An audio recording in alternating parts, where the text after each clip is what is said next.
Where once the rental house on the outskirts of Flagstaff had been a symbol of fresh starts, the house was now standing eerily vacant under the scorching Arizona sun. Hiding within, silence was more deafening than before. Footsteps down the hallway were timelier no more. Robyn Brown was frozen by the window, arms crossed, staring out at a moving van parked in their dried-up driveway. Time was up. Across the room, Kody Brown shuffled slowly through the chaos, his steps heavy, his expression hollow. His eyes were red from another sleepless night, and his shirt, the same flannel he had worn for 3 days straight, hung limply from his shoulders. Boxes surrounded them, some half-packed, others sealed with fading tape, filled with pieces of a life unraveling. Without looking up, Kody muttered bitterly, "TLC isn't renewing anything. We're done." Robyn winced at his words. "They spoke of a spin-off, for me and the children," she suggested, holding on to hope. Kody flared. "They lied. They led us on. It's over, Robyn." The sentence hung in the air like a death knell tolling. No more sister wives. No more TLC checks. But when the cameras ceased to roll, hard reality crashed down, and what followed was far from scripted. Their fantasy of glamour and togetherness had disintegrated into debt and desperation. Robyn shook as she gripped their most recent bank statement. They were in the negative. Child support for Dayton, Aurora, and Brianna had not been paid. Their credit cards, once employed on lavish Disneyland excursions and shopping binges, were now frozen. 2 weeks prior, their car insurance had expired. Their leased house, originally intended as a temporary residence prior to construction on Coyote Pass, was no longer theirs to own. The eviction order arrived, stamped with the sheriff. They had 30 days. And the children, who had once been protected from stress, had now started to withdraw.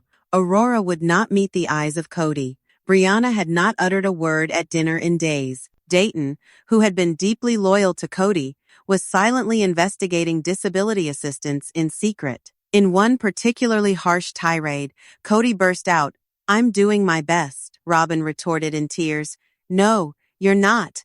You abandoned your other children, and now you can't even care for mine." His hands trembled with anger. "Don't make me responsible for this. You wanted the mansion. You wanted to be special. All I ever wanted was security." Robyn collapsed. "I didn't want to be like Mary, or Janelle, or Christine." But what Robyn dreaded most was already occurring, and it was Aurora who at last uttered what no one had the courage to. Steeling herself with a cold, unyielding voice, Aurora announced, "I'm not a child anymore. I can't live this way. I can't pretend we're a happy family." Robyn gasped. "What do you mean?" Aurora didn't take a moment. "I'm leaving. Aunt Janelle offered me a spot, and I'm going." Kody was shocked. "Her? Everyone's against me because of her?" Aurora barked. "She's been parent enough for you in months. At least she keeps something in the fridge." Dayton nodded silently. "She's stable. You two are just lost." Even normally reserved, Brianna finally whispered, "I'm tired of having to watch you unravel and making us keep everything together." 2 weeks later, the children were gone. No goodbyes, no hugs. And then the photos, the moment that everything landed in the public eye. TMZ published photos of Kody and Robyn leaving a pawn shop in Flagstaff, both holding wedding rings. "Kody and Robyn Brown, broke and pawning love," the caption read. Reddit was filled with ridicule. Former fans called it karma. While that was happening, Janelle shared a picture of smiling grandkids at a backyard BBQ, grateful for the ones who show up. Christine, smiling brightly in a video from Utah, presented her blissful remarried life and a new bed and breakfast. Her comment was tart.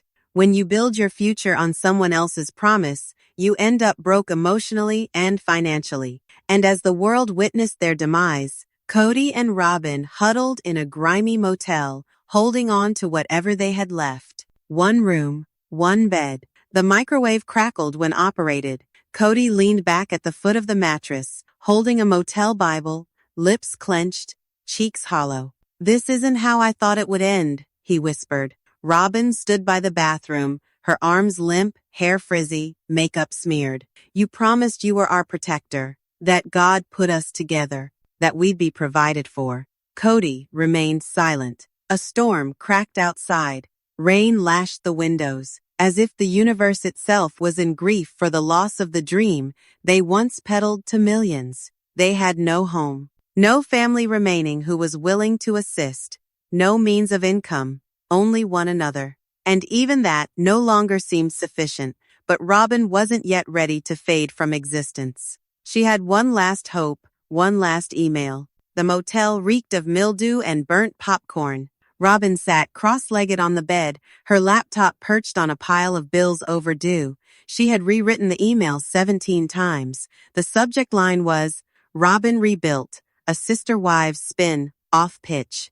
This was her Hail Mary. She informed TLC she was willing to speak her truth, that she'd share the price of favoritism, the emotional cost of being the chosen wife, the disintegration of their home, and the aftershocks of Kody's broken legacy. She added pictures raw and honest, one in front of the motel sign, a second sobbing beside their half-loaded U-Haul, and a third still from her old confessional days, when her hair had been styled and her smile still held hope. She sent. And then, nothing. Only an auto-response.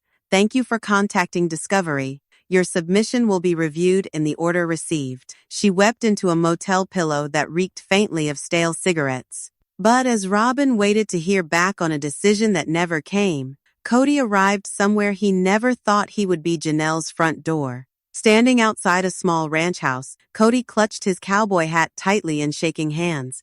The porch light buzzed overhead. It had been more than a year since he had seen Janelle in person. When the door creaked open, Janelle stood before him in sweatpants and an unadorned sweater, crossed arms, unreadable face. Kody, she said flatly. I didn't know where to turn, he stuttered. The kids are gone. Robyn won't speak to me. I need assistance. Janelle walked outside, shutting the door behind her. You mean cash? She snapped. Kody glanced down. Just enough for a couple of nights, maybe to get the car out of the impound lot. They towed it last night. I couldn't even drive Robyn to the pharmacy. Janelle slowly blinked, her face inscrutable. Then she spoke, her tone gentle but unyielding. I gave you all of it, Kody. My time, my loyalty, my money, and the moment you got what you've always claimed to desire, the big house, monogamy, the submissive wife, you deserted me. Kody's eyes teared up. I made mistakes, he whispered. Janelle shook her head. You made decisions. And you were cruel. You made us and my boys feel like intruders in your life, that we didn't belong. And now you return, asking to be rescued? Kody took a step forward, pleading.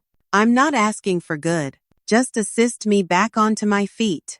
Janelle paused, then slowly withdrew a folded card from her pocket. It wasn't cash. It was a contact card for Flagstaff Community Resource Center's homeless intake program. She passed it to him. I won't pay you in cash, but they'll eat, possibly even get you a job. Her voice shook. It's more than you paid me when I needed it. Then she headed back indoors.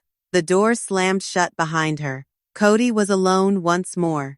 2 days after, Robyn got a message from Aurora. We have to talk. Just us. Robyn took the city bus to the other side of town. She met Aurora at a little park near Janelle's place, sitting on a swing, her expression older than her years. Her tone was steady but somber. I didn't bring Brianna. This is just between us. Robyn's tone trembled. Is something wrong? Did something occur with Janelle? Aurora gazed ahead. Do you recall the time when you asked me to begin calling Kody Dad? Robyn nodded hesitantly. Yes. I needed you to feel secure. He loved you like you were his own. Aurora's voice trembled. He didn't. You tried to create your own history. You wanted the perfect for the cameras. But I remember the truth. Robyn's eyes welled up with tears. That's not fair. Aurora faced her. The pretending was what wasn't fair. I did my best to be who you wanted me to be, to maintain the peace in a pretend family. And even now, when it has all fallen apart, you still wish to dictate the story. Robyn sat next to her on the swing. I never meant to hurt you. Aurora shook her head. I know, but you did, and now I need space. Real space. I'm going to college. She paused. And I'm changing my last name. Robyn's eyes widened. To what? Sullivan? Aurora whispered. My real dad's name. I'm not a Brown. Robyn broke down. sobbing as Aurora walked away, her quiet tears drifting through the still park air. 4 days later, there was a knock at the motel room door. The manager didn't bother sugarcoating it. "You're over the limit. No more extensions. You've got to go," Robyn pleaded. Kody begged. But it didn't matter. The decision was final. They gathered their things silently. A few bags, some garbage bags, a box of toiletries, no home, no vehicle, no place to go. Kody dialed Mary. Straight to voicemail. Christine? Blocked. He didn't even attempt Madison, Gabe, or Logan. He hadn't called his sons in weeks before Garrison passed away. Behind them, the door to the motel closed with a finality that included no goodbye. They slumped on the curb outside, their belongings strewn around them, the Arizona sun bearing down like a sentence. Robyn's mascara ran down her face. Kody shook, no longer able to pretend at pride. No one arrived. No one was arriving. 1 week later, displaced from the motel, they were surviving in a dilapidated RV borrowed from an out-of-town acquaintance. Situated near the highway in a neglected trailer park, it did not have operational air conditioning. The thin metal sides vibrated with each passing tractor trailer. Robyn sat cross-legged on a plastic bench in the camper, looking at a legal aid website on her phone. "They used us," she grumbled. "They made an empire out of our pain. We should do something." Propped up on the camper's thin mattress, lying shirtless and sweat-drenched across it, Kody whispered, "Robyn, we signed it all away. We were puppets. They don't owe us anything." Robyn couldn't let go, though. She called a local attorney the day after a family rights lawyer with bad reviews and sketchy internet. She presented her argument: emotional manipulation, promises of stability that were not kept, exploitation by producers. The lawyer nodded in silence, then posed one straightforward question. "Do you have any evidence they acted in bad faith?" Robyn stumbled. "Not in writing, but everyone knew." The lawyer let out a deep breath. "I'll be blunt. You won't prevail. You got paid. You signed a non-disparagement agreement. They haven't used your likeness since the show ended. You have no grounds legally." Robyn's face fell. "So that's it? We're just disposable?" "Welcome to reality television," he replied. "You're not the first." She hung up. Kody didn't say a word. Later in the week, Kody was able to make a small amount of money assisting a church acquaintance with moving furniture. Enough for groceries just. Humiliated and dripping with sweat, he entered the discount store, grabbing bread, peanut butter, tuna, and instant coffee. When he hit the checkout line, a voice behind him stopped him in his tracks. Well, never thought I'd see you in aisle 5. He turned. It was Christine, poised, glowing, her cart filled with fresh produce, artisanal cheese, and homemade bread. Her new husband, David Woolley, stood beside her, arms folded. Christine didn't gloat, but her smile said everything. "I heard things were rough. Sorry to hear it." Kody swallowed hard. "I'm doing my best." Christine's voice was smooth but icy. "I wish you'd done it when our children were small. Remember when you were too busy working on Robyn's dream house to attend Truly's surgery?" David placed a hand on her shoulder. "Let's go, babe. We have things to do." But Christine had one final statement to make. "You picked her, Kody, and you allowed the rest of us to drown. Now you're drowning, and nobody's throwing you a rope." Kody stood and watched them depart. During checkout, his paper bag ripped open in the parking lot. Groceries spilled on the ground. Nobody stopped to assist. Robyn held on to her final glimmer of hope: an ad for a job. A local thrift shop was seeking part-time employees. Robyn snuck off to apply, desperate to feel like she was back in charge. She didn't tell Kody. She had to do something. The work was simple: labeling clothes, washing dressing rooms, sorting shoes. She arrived early for the interview, dressed in a dingy blouse from Better Times and scuffed flats from church. The manager, a no-nonsense woman in her 50s named Karen, read through her application. "Aren't you on that show, Sister Wives?" Robyn put on a courteous smile. "Yes, that was me." Karen snickered. "TLC dough runs out, eh?" Robyn's smile faded. "I'm just looking for a fresh start." Karen tossed her an apron. "You start Monday. Don't be late." Scene 4. The family intervenes, without Kody. It began quietly, just a string of worried messages in a secret group chat named Brown Kids Unfiltered. Michael T., Savannah, Madison, Hunter, Peyton, Logan, and Gwendolyn had been observing from the periphery, watching the collapse of Kody and Robyn's secluded reality. A single message from Logan silenced the chaos. "This is spiraling. We need to act." Gwen didn't waste any time. "Not for him," she typed. "For Robyn's kids. They're stuck in this." What ensued was a rebellion of care. The siblings made a pact to meet in Flagstaff. No Kody, no fireworks, just action. Their strategy was straightforward: locate Aurora, speak to Dayton, provide real assistance. Not symbolic assistance, not camera-ready aid, but real, sustained support. In a quiet coffee shop, they encountered Aurora. Her skin was ashen, her eyes far off. She was a woman who looked like she'd been getting by, not living. Michael touched her hand softly. "We're not angry," he said. "You were pulled into all of this." Madison spoke softly. "You're still our sister. If you ever need a place, any of us have room." Aurora cried, not in despair, but in release. "I thought everyone hated me," she whispered. "We didn't hate you," Logan said softly. "We hated who we became trying to please him." They hugged her. Dayton arrived later, reluctant but in attendance. Brianna was aloof, unsure, but listened. And Kody? He wasn't invited. That was the whole idea. Scene 5. Kody in the dark late. One evening, Kody sat by himself outside the RV, barefoot on gravel, clutching his phone as if it were the only thing he had left. He gazed at Christine's name in his contacts, then Janelle's, then Mary's. His thumb rested over the call button, but never acted on it.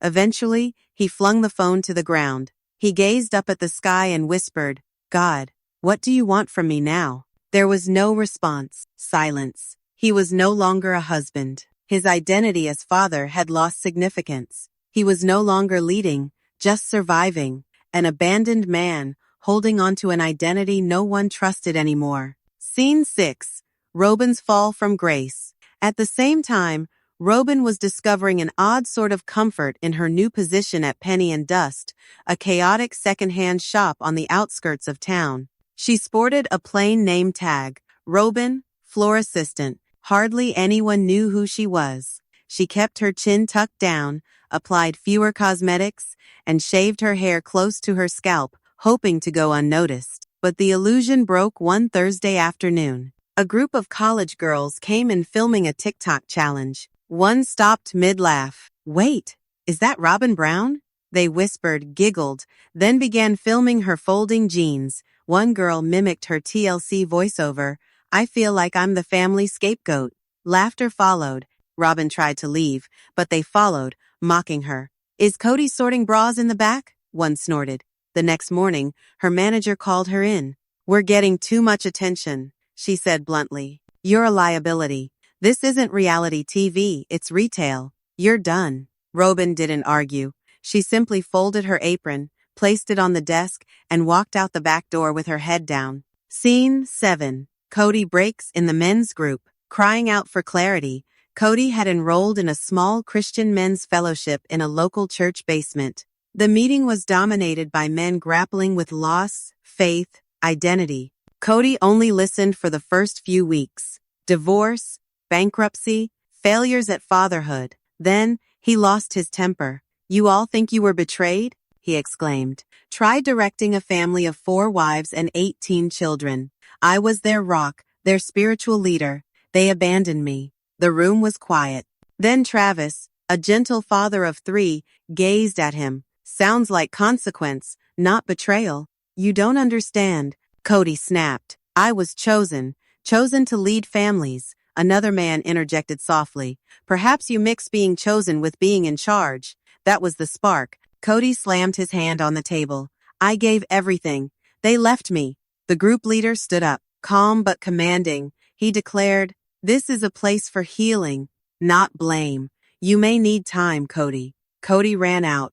No one pursued him. Scene 8. Mary speaks her truth. Mary Brown sat across from a major network reporter 2 weeks later, radiating in a soft blue chair on national television. Confident, calm, free. The interview headline? Escaping spiritual abuse, Mary Brown speaks out. I didn't leave a man, she said. I left a system that drained me dry, smile by smile, sacrifice by sacrifice. When there was nothing left, they left.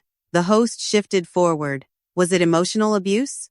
Mary did not flinch. Yes. The interview went viral. Viewers overflowed the internet with messages of solidarity, support, survival. Back at the RV park, Robyn saw the video on a borrowed phone in the laundry room. As Mary's words played, Robyn dropped the phone and fled, sobbing into the open air. Her worst fear had come true. Someone finally said it out loud. Scene 9. Dayton's confrontation. Back in town, Dayton had been keeping a low profile from the drama. He shared a house with an old high school buddy and worked part-time at a computer repair shop. But the trigger came out of nowhere, a rerun of Sister Wives featuring Kody's television adoption of Robyn's children. These are my children, Kody had declared. I will love them forever. But Dayton knew better. That love lasted as long as the cameras did. He phoned Robyn. Tell him to come to the Overlook. An hour passed, and Kody trudged up, out of breath from walking. Dayton stood at the brink, arms crossed. You lied, he accused. You promised love on television, but when I needed a dad, you vanished. I didn't vanish, said Kody defensively. Dayton's voice trembled. You lost your father status as soon as the show was over. You used us for applause, for image, for yourself. Kody was stunned. When I was sick, I waited. You never showed up. But you had time for confessionals and cameras. Dayton halted for an instant, then planted one slow foot in front of the other. His words were flat but razor sharp.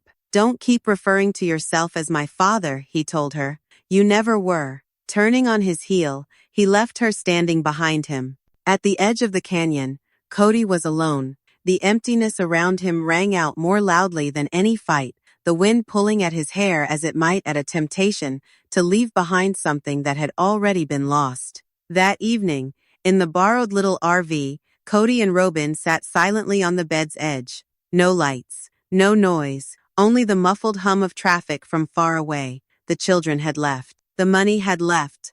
The show was over. Their power had evaporated, leaving only traces of formerly mighty words that once reached millions from the ease of confessionals and television cameras. Now there was silence. Robyn shattered it. Her voice cracked with the burden of what she was asking. What do we do now? Kody shook his head, hollow.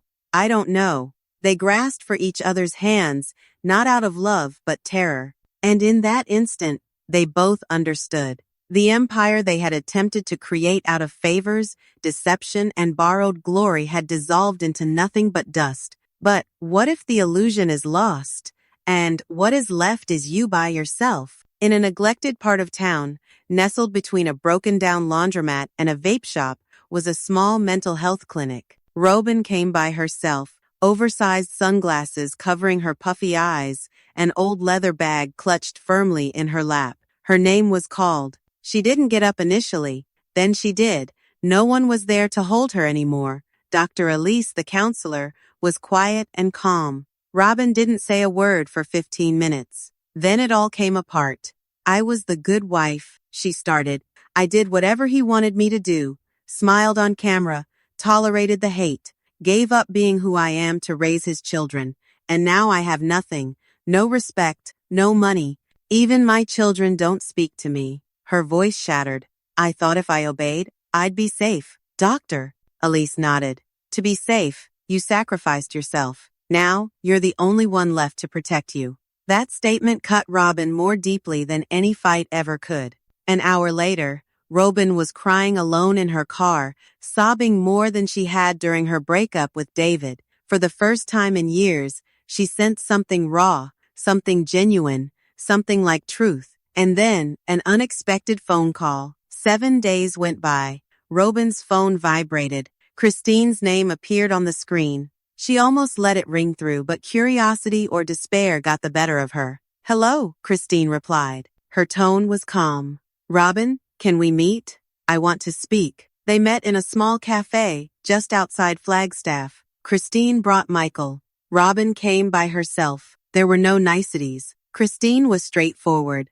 I've been furious with you for years for the favoritism, for the lies, for assisting Kody in closing the rest of us out, and I still think you had a large part in dismantling this family." Robyn winced, but remained quiet. "But," said Christine, "I knew that keeping hate in my heart doesn't serve my daughters, and it won't serve yours, either." She pushed an envelope along the table. "There's a center in Utah. They assist women exiting controlling relationships, religious trauma, emotional dependence. They're not a shelter, they're a lifeline. I made a donation in your name. They'll respond if you call." Robyn's voice shook. "Why are you doing this?" Christine stared her dead in the face. "Because our children deserve to heal. I've begun to, but there's a condition. You never speak on behalf of Kody again. Not to the press, not to the children, not to anybody. If he needs redemption, he can get it himself. If I hear that you're still lying for him." She didn't need to say another word. Robyn nodded, and the sobs came hard. But even that tenuous peace couldn't soften her up for what followed. Kody disappeared over the weekend. No calls, no texts. His phone last pinged off a cell tower in western Colorado. Robyn was beside herself. She called everyone. No one got back to her, with one exception. One cold note. "Not my problem." Later, a grainy picture appeared online 3 days later. A message on Reddit said, "Is this Kody Brown? I swear I saw him on some fringe polygamous land outside of Cortez, Colorado." Kody stood next to a trailer with religious markers, wearing worn-out desert-colored attire, beard long, face thin. Commenters set the thread ablaze. "He's gone rogue, trying to establish a cult. He's lost it." Robyn looked at the photo for a long time. Then it vanished. 5 days passed before her phone rang. She picked up in a whisper. "Where are you?" Kody's tone was serene. "Far away. I needed room. These guys here? They get patriarchy. They honor leadership. Unlike the selfish woman I gave everything to." The line cut off. Robyn gazed at the screen. That final thread holding her to him broken. But Kody wasn't the only one who'd been planning to leave. That night, a knock at the door of the RV made Robyn jump. It was Aurora. Older now. Bigger. Wearing jeans and a jacket. Before Robyn could get the words out, Aurora started talking. "I'm going to tell you what I came here to say. Then I'm gone." Robyn prepared herself. "You always told me that my anxiety was because I was too sensitive. That I needed to pray more, obey more, be softer. But you never once asked me why I was anxious. You asked me to lie for the cameras, smile when Kody screamed, defend you when my siblings turned against you. And I did." Aurora took a step forward. "But now I see, that wasn't love. It was fear. Fear of disappointing you. Fear of being abandoned." Robyn cried. "I didn't mean to hurt you," Aurora said. "But you did. And now, I'm healing without you." She extended Robyn a note. "This is my new number. I'll call you if I ever want to speak again. But from now on, I'm not your emotional caretaker anymore." With that, she turned and went away. Robyn fell onto the steps of the RV, holding the note to her heart, weeping into the night. And yet, the last straw hadn't fallen. 2 days went by, and a letter materialized in the P.O. box Robyn had been nervously visiting for weeks. The return address was Warner Brothers Discovery Legal Affairs. Her fingers trembled as she opened it. "Dear Mrs. Brown, after conducting a thorough internal review, we are saddened to inform you that we will not be pursuing any spin-off content with you or your family. Sister Wives has run its course in terms of contractual obligations. We are in the process of developing a new limited series that is based on the adult Brown children and their individual journeys toward healing. We hope you all the best in the future. No redemption story. No do-over. No last word. Just silence." She wasn't merely excluded, she was displaced. Before Flagstaff's dawn, light could split the horizon. Pandemonium set in. The very home Kody and Robyn once called their forever sanctuary rang with frantic banging. A sheriff's deputy loomed at the door, fist like a gavel, and voice like a verdict. "Eviction notice." The family reeled. "You have 30 minutes to vacate the property." Robyn's cry ripped the air apart like a siren. Kody staggered out of the hallway, his eyes wild, his shirt unbuttoned halfway, his hair rumpled. "There has to be a mistake," he bellowed. "We sought an extension." His voice shook with exhaustion from sleepless nights and overdue bills. But the deputy, serene and unfazed, handed him the last decree unshakable. The bank had lost patience. 3 late payments, 2 failed extensions, too many empty promises, and then the movers came. Ariana, Aurora, Brianna, and Dayton stood rooted as strangers disassembled the home they thought was their own. No forewarning, no elegance. Stuff was thrust into boxes, heaped along the curb, as sacks were crammed in a rush. Robyn fell to the foyer floor, hanging onto the stair rail as if it were the only thing holding her to the world. Kody stood there, dazed. "This is why I created this family," he paced in disbelief. "Robindo something. Call your attorney, call TLC. We still have a contract, don't we?" But the network had already backed away. Quietly, strategically, following money scandals, leaked tape, and allegations of misuse of funds, TLC had ceased taking calls 2 weeks earlier. There would be no rescue this time. Silence gripped the children. Brianna, on the brink of tears, said nothing. Dayton, once excited about his college internship, now worried about where he'd sleep that night. Aurora gripped a backpack tightly, her entire world inside, either anxiety nearing collapse. And Robyn, still on the floor, sobbed through smudged mascara.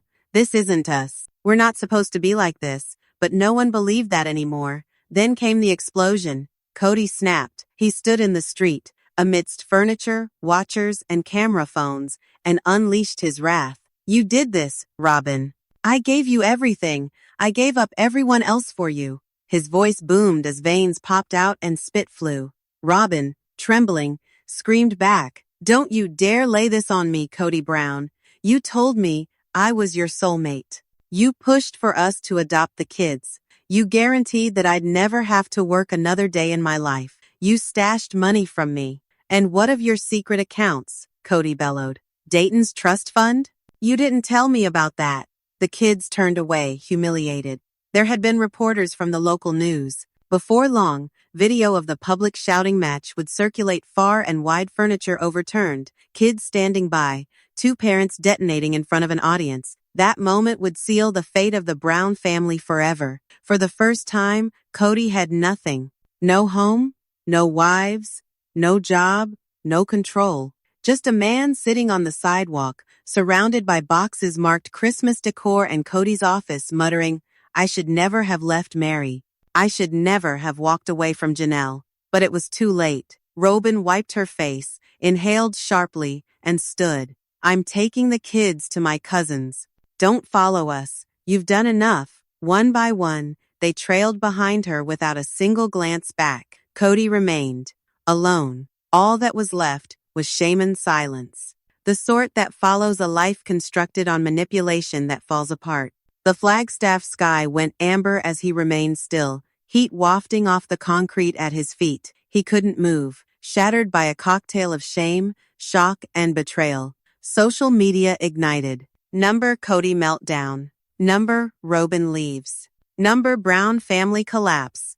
Millions saw Robyn leave with the children as Kody yelled into the silence. His phone rang, a message. "Gwendolyn, hi Dad, are you okay?" He didn't answer. Then another one. "Payton, told you, broke everyone for her. Where it landed you." Kody threw the phone into the street. No plan, no wallet, no care. Robyn had borrowed the Suburban in her name.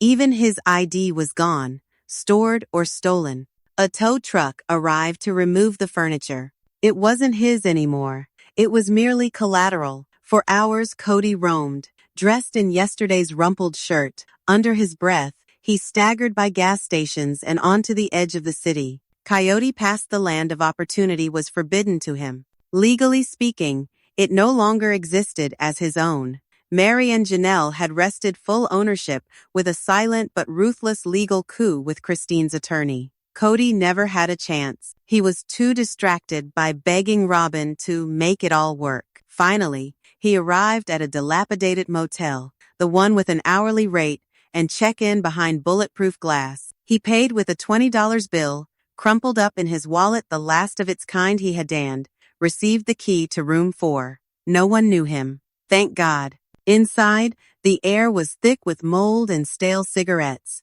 A dim light bulb made shadows dance on the ripped wallpaper. He sat on the edge of the bed, stared into the cracked mirror hung over the sink, and shattered. Not a performance, not tear-ready for the cameras. Real, breaking, heartbreaking. He wept like a man who finally realized what he'd lost and nobody was going to ride to his rescue. I lost everything, he breathed. Everything. And for what? But still, no call from Robyn. No message. The kids had gone silent. Aurora had blocked him. Brianna had unfollowed. Dayton had removed Kody's name from every form associated with him. They had wiped him out. At last, Kody opened a worn leather satchel, the only thing he'd managed to save. A present from Mary 10 years ago, and with nothing else he grabbed a pen, part of the last. There were previous journal pages inside. Dumbfounded, he flipped through them. He was totally shocked by one page printed in 2011. It read, "Robyn vows to always be with me. She is grateful, dependable, chaste. I believe there is no end to what we can do together." The page had been ripped out, crumpled up, and hurled around the room by him, and he moved to the empty page and picked up a pen. He wrote alone for the first time in years. Robyn is gone. Janelle is gone. Christine is okay. Mary regained her dignity. And me? I'm alone. I was wrong. The sentence has no ending. The ink dried while he stared at it. Then he heard someone knock on the door. Uncertain, he stood slowly. He didn't have anyone in mind. Did Robyn do it? A reporter? Is there someone arriving to mock him? He yanked the door open. Mary was there. No makeup, no camera. She stood by herself with arms crossed, looking at him with a steel, pitying gaze. "I was informed of what had occurred," she said bluntly. He couldn't speak. She continued, "Kody, I didn't come here to rescue you. I came so I could see you sitting in it. Sit down in the mess you made." He took a deep swallow, low. "I warned you many years ago. All of us did. But you made your bed and now it's here. This cheap motel bed out in the middle of nowhere." She began to leave, then halted. She went on. "One more thing. The Coyote Pass land. It is no longer yours. All was done this morning." She departed without even looking back. Kody closed the door slowly, and he had no wife, no home, no plan, only silence for the first time of his life. Let us know in your feedbacks, and keep visiting by subscribing our channel to receive more updates like this. Thanks everyone.